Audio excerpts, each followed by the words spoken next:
Have you ever thought that you were starting from scratch only to realize that you weren't? Next month, at the time that I am recording this episode, I will be saying so long, farewell, auf Wiedersehen, goodbye to my 30s. And to be very frank, it's been a time where I've been reflecting on the creative journey that got me here. 20 years ago, I picked up my first camera. It was part of one of the things that I needed to do to complete a degree in communications from the University of Puerto Rico.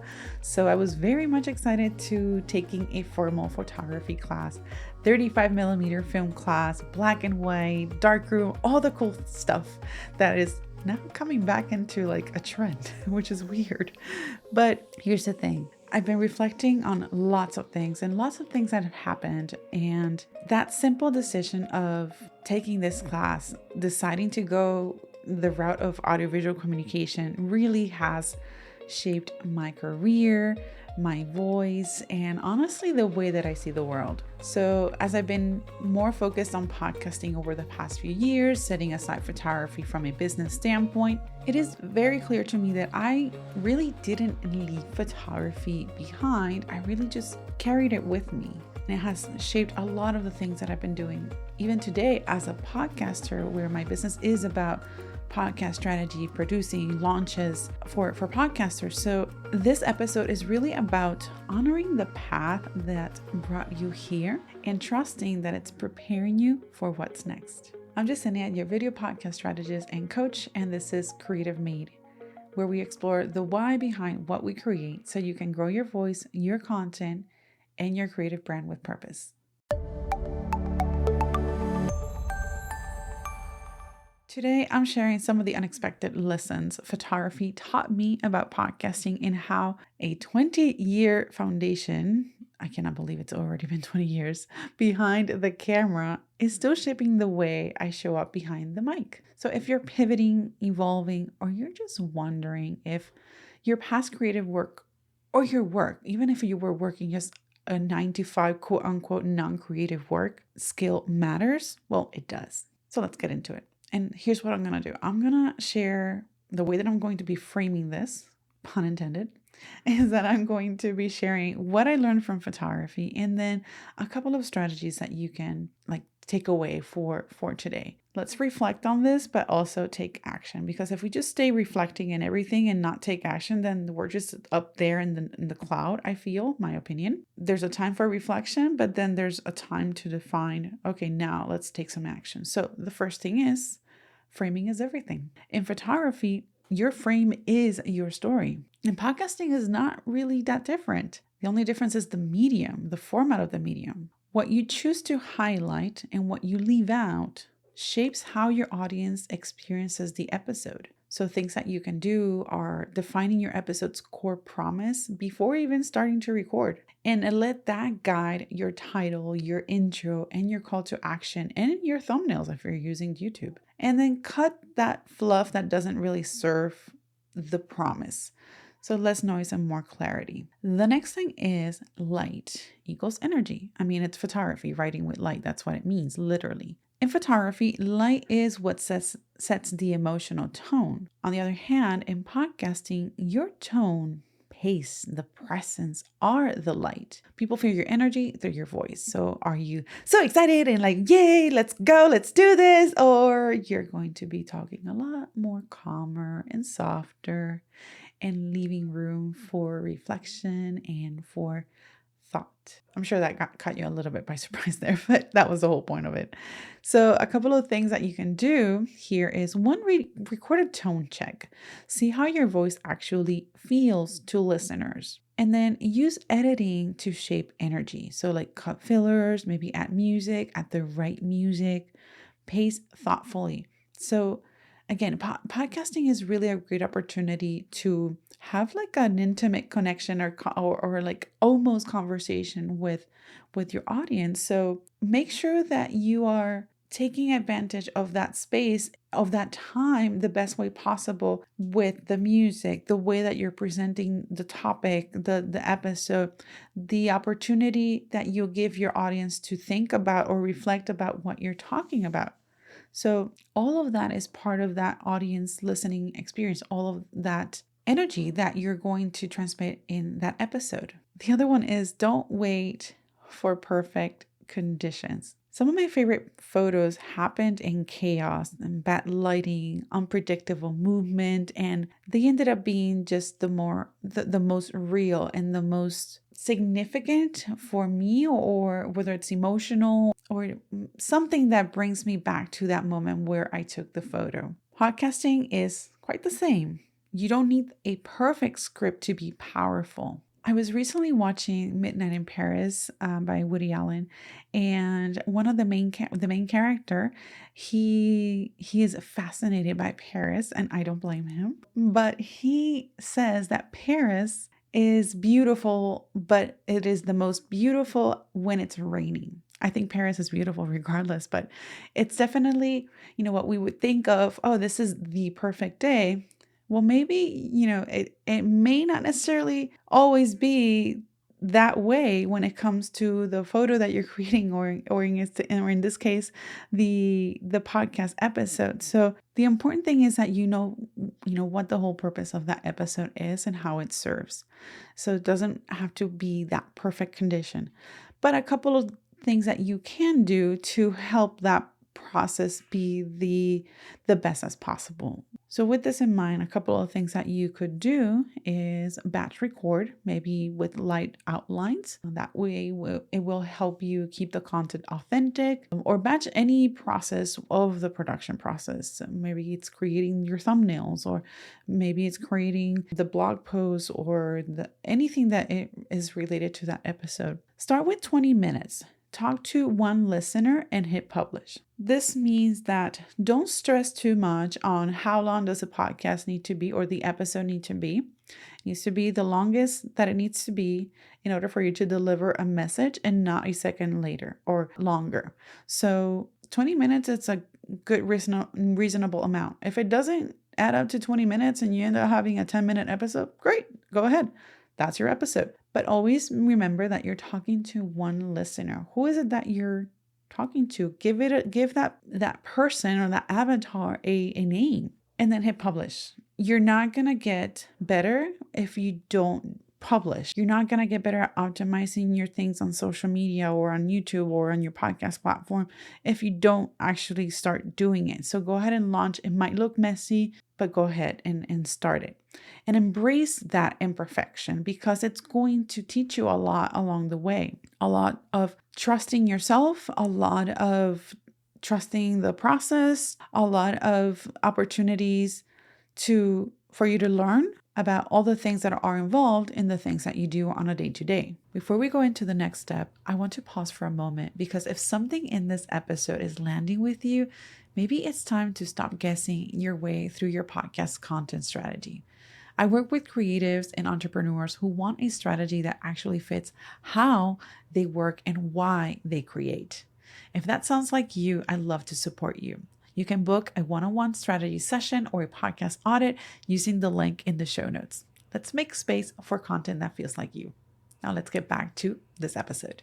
The next thing is that the subject comes first.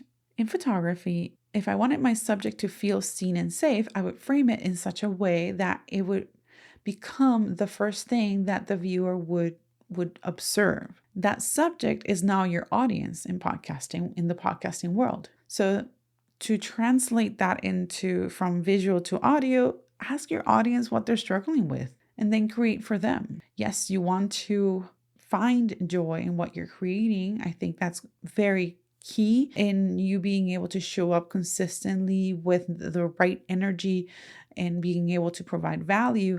But always keep in mind what your audience is looking for and how you can provide that solution. And then acknowledge their reality in your intro, in the content in general. So especially in the intro, because, well, our attention span is like nothing.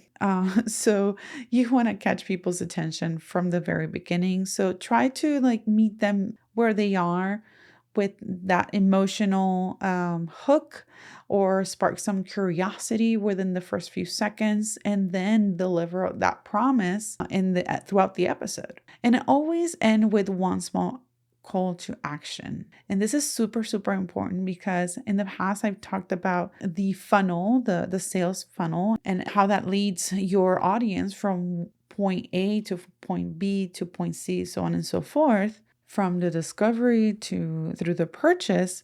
So always remind your audience of what is the best next step in that journey. It could be sign up for a newsletter, subscribe to the podcast, leave a review. In fact, let me just do a quick stop here. And if you are enjoying this episode and this podcast, go ahead and rate on Apple Podcasts, Spotify, and go ahead and leave a review on Apple. All right.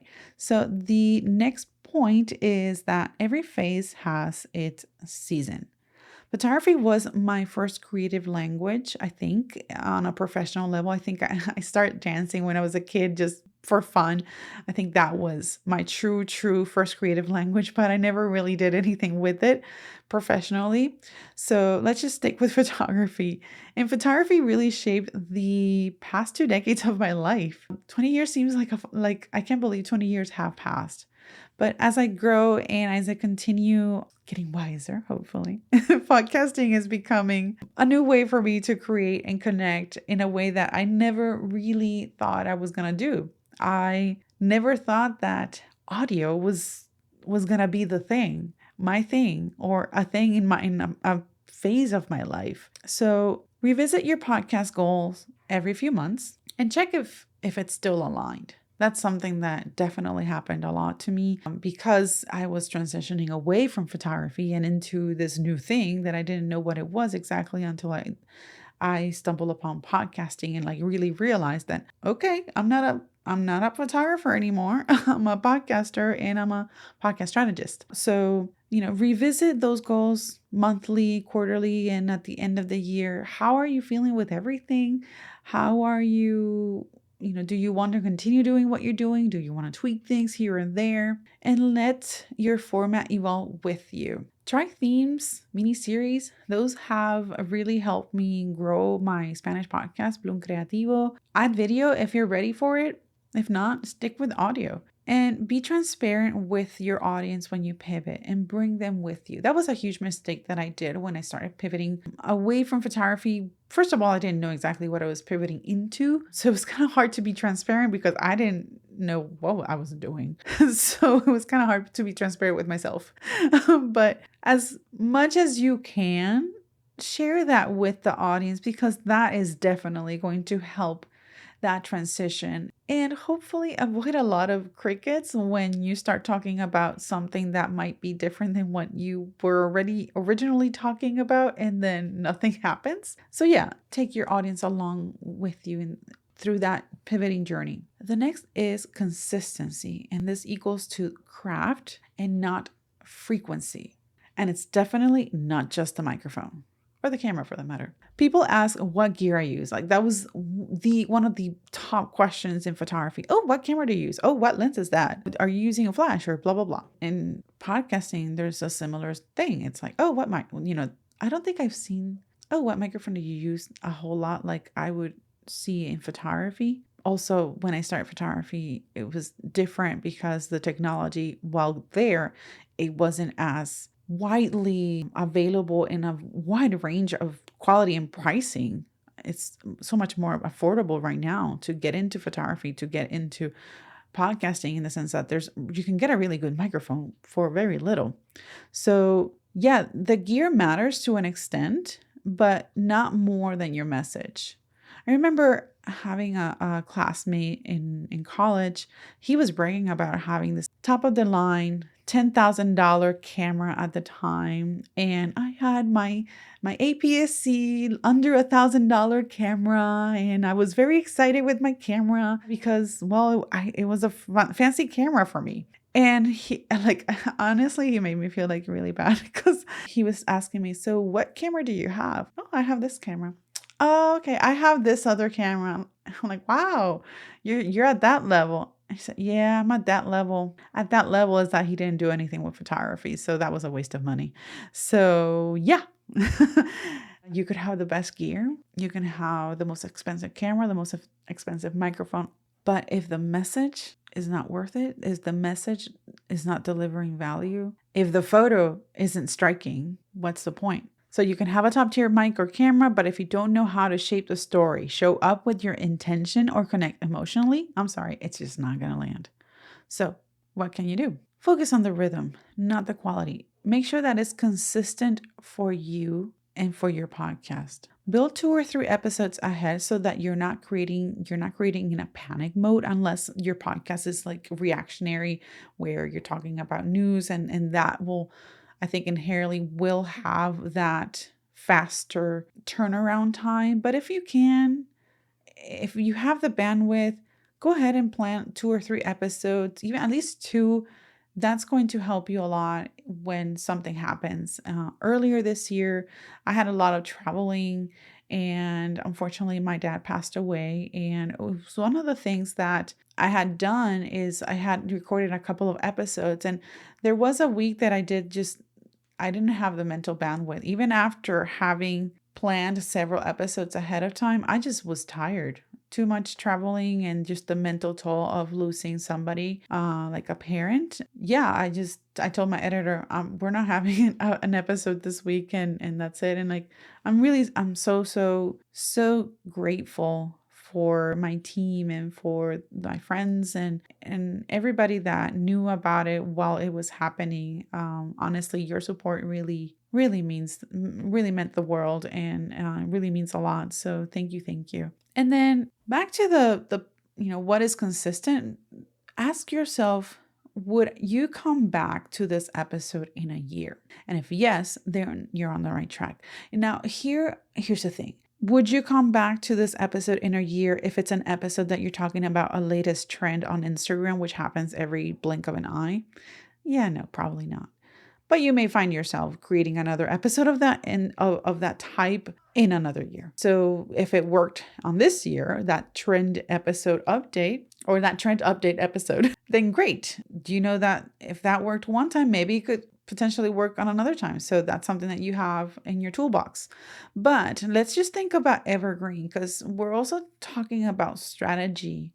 And there's only so much that you can do, I feel, with just trending content. But when you are thinking of evergreen content, well, that's a different story, because that's the type of content that's working for you when you're not working, or hopefully when you're not working. So, it's the type of content that is going to help you, that's going to reinforce those core values of your podcast, the core pillars of your business. So yeah, ask yourself, would you come back to this episode in a year? One of my best performing episodes for my Spanish podcast is this episode that I created last summer in summer of 2024. And I wanted to do a super quick list, that type of episode of 25 things to do to start your podcast on YouTube.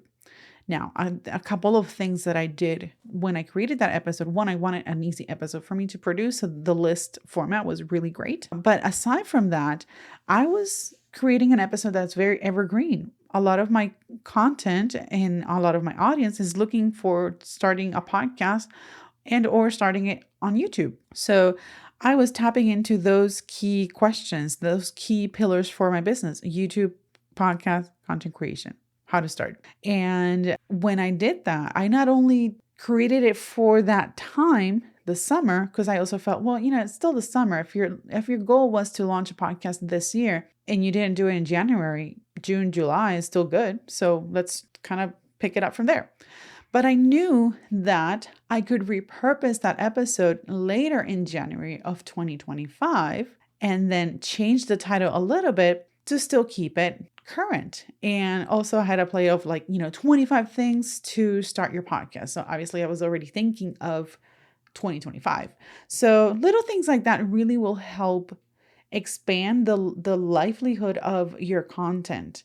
And definitely the shelf life of a good performing video on YouTube can be years. So it's important to understand what platforms you're using for your content and how those platforms are working for you. All in all, saying goodbye to my 30s feels big. And this reflection reminded me that I'm not starting over. I'm building on something solid. And the same way that photography gave me storytelling, intuition, and connection, and the base to start a business, to build that confidence, podcasting lets me use those same tools in a different way. So if you're in that process of pivoting, trust that your experience still matters and it's still in you. If today's episode resonated with you, send it to someone stepping into their next chapter.